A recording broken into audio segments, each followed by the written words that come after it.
Thank you. The gentleman from Wisconsin talked to you about number of pages of regulations.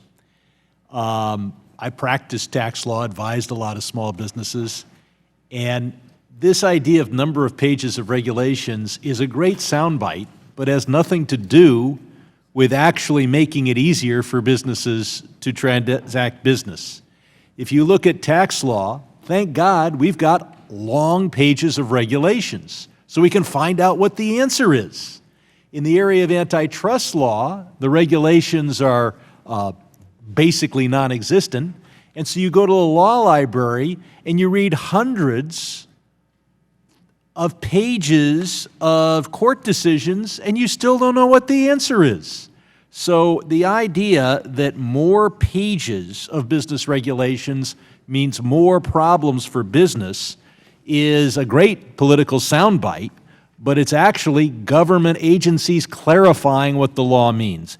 As to the tax rate, I would point out that we don't have a value-added tax in this country, which all those comparative countries do, that there is no one who's put forth a plan to replace the revenue from a decline in the corporate income tax, and that the one thing the majority party has suggested is eliminating the earned income tax credit to really sock it to families trying to make it on $20,000 and $25,000 a year. There is, of course, a loss of manufacturing jobs. That's not because we have regulations that clarify what congressional statutes mean. That's because we've got really bad trade deals that Congress has ratified and or approved. And I will point out that Congress is now geared up to use the chicanery of a lame duck session to approve a TPP deal that is terrible for America, so terrible that you can't find a presidential candidate who is willing to support it. Chairman Yellen, you're going to be told, you've been told in this room by many, that your rates are too low, your balance sheet is too big. People who say that are wrong.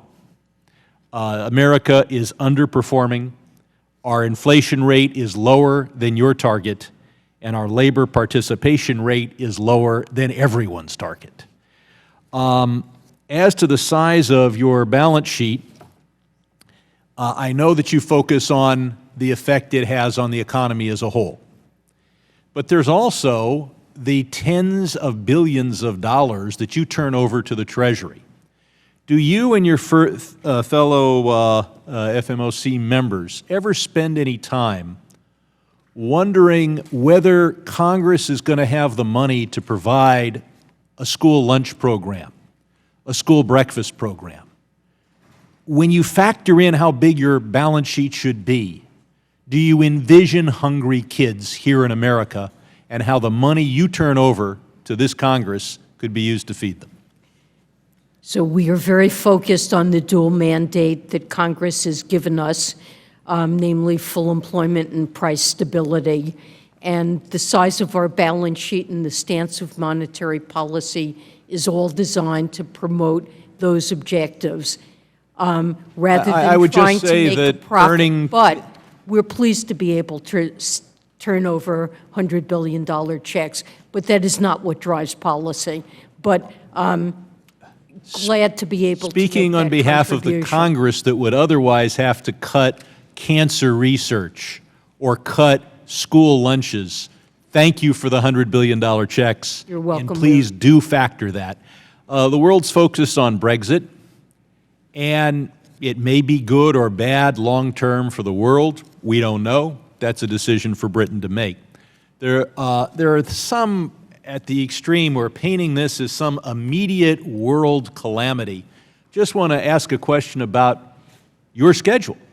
Have you scheduled some sort of emergency meeting on Friday because you envision some great calamity happening to the world on Thursday? Or is the British vote just one of the many things that you'll consider at the next regularly scheduled meeting? Well, it is a risk that we're monitoring. I've said that.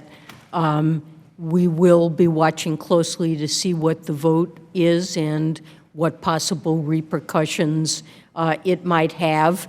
And But if it's- you haven't blocked off Friday and Saturday on your personal schedule for emergency meetings as if the hurricane is coming to envelop the entire world. No, I haven't. Thank you. Time of the gentleman has expired. The chair now recognizes the gentleman from California, Mr. Royce, Chairman of the House Foreign Affairs Committee. Chair Yellen, welcome. I'm worried that the Federal Reserve has created a third pillar of monetary policy, that of a stable and rising stock market. And I say that because then Chairman Bernanke